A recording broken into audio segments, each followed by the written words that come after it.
Hey there, guys! Ever wondered why some of your favorite books come in multiple volumes? Today, I'm diving into the fascinating world of multi-volume literature. Believe it or not, this concept goes way back to ancient times.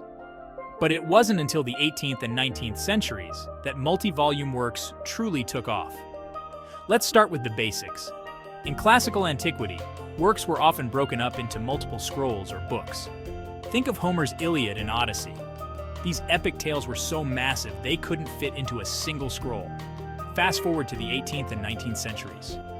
This is when the modern structure of multi-volume books started to take shape. Two authors had a huge impact on this, Victor Hugo and Charles Dickens. They popularized the idea of serializing their works.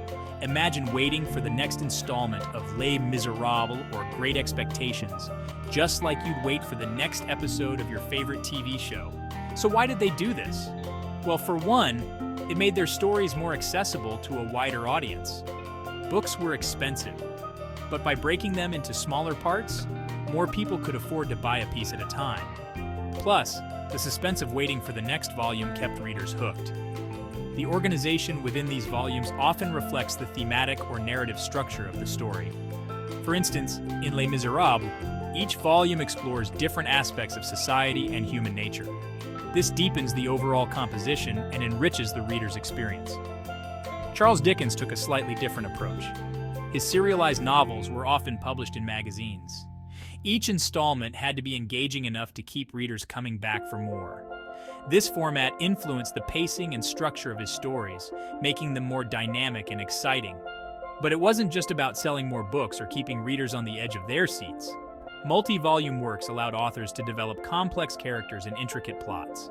They could explore themes more thoroughly and create richer, more immersive worlds. Take War and Peace by Leo Tolstoy, for example. This 4-volume masterpiece delves into the lives of dozens of characters over several decades. The multi-volume format gives Tolstoy the space he needs to weave together personal stories with historical events, creating a tapestry that's both intimate and epic. In modern times, multi-volume works continue to thrive. Think of fantasy series like Harry Potter or A Song of Ice and Fire. These stories span multiple books, each one building on the last, creating a rich, interconnected narrative. So next time you pick up a multi-volume book, remember you're part of a long tradition. These works have shaped literature, allowing authors to tell bigger, bolder stories. They're not just books, they're journeys that take us to new worlds and deeper into the human experience. Thanks for tuning in, and happy reading.